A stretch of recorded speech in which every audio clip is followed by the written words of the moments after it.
Hello A&P students, this is Mr. Becker here to talk about the internal structures of the heart. All right, so we have some structures in the atria, and we have some structures in the ventricles, and we have a set of 4 valves that we should be able to identify and side. And so currently we are looking at the right atrium and the right ventricle, and then I can tilt around to the side, and here's our left ventricle and our left atrium. All right, so the structures that we have that you need to be able to identify are mostly going to be found easily in the right atrium, but can be found somewhat in the left atrium as well. So the first of these is this set of pectinate muscles located on the roof of the atrium right here. They help to contract the atrium, and you can see that they are directly under the auricle. These are the pectinate muscles. Sitting directly above and crossing over the roof of the atrium is the crista terminalis. The crista terminalis is located right here, and then way deep down and inside right there, up against the interatrial septal wall, is the fossa ovalis. This is the remains of the foramen ovale, and I'm going to zoom in just a little bit right there so we can see it.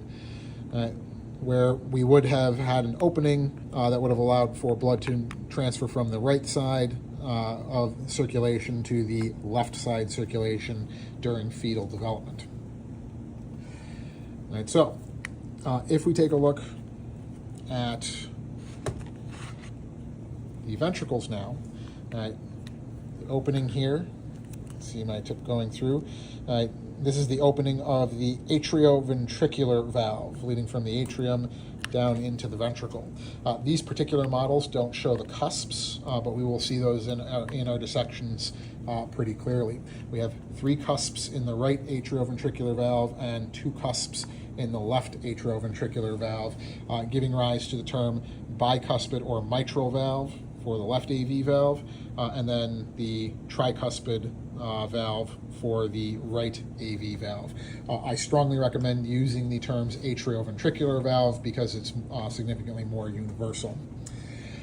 Coming out of the valve cusps themselves, we can see the chordae tendineae, and these chordae tendineae are leading to these kind of nipple-shaped structures right here. These are the papillary muscles of the heart.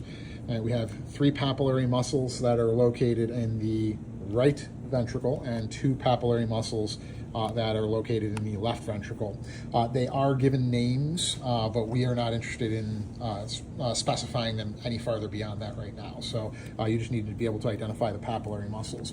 Note, the papillary muscles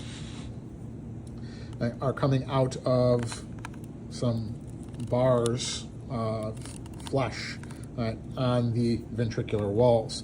These bars of flesh are the trabeculae carneae.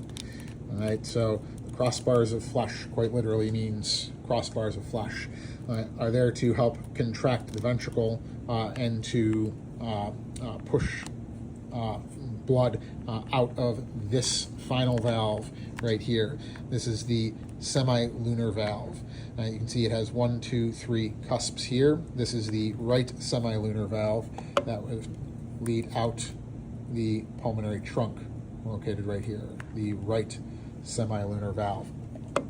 On the left-hand side, we can see the left AV valve here, and if I tilt the model backward just a little bit, inside there you can see the left AV valve, and then you can see the cusps from the outside of the AV valve, or from the aortal side of the semilunar valve located right here. Sorry, it's the semilunar valve that we're talking about there.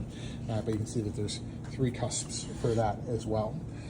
All right, so we have 4 valves. We have the left AV valve, and then we have the left semilunar valve, the right AV valve, and the right semilunar valve that we have to be able to identify as well.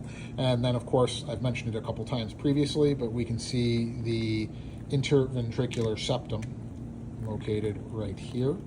It's separating the right ventricle from the left ventricle.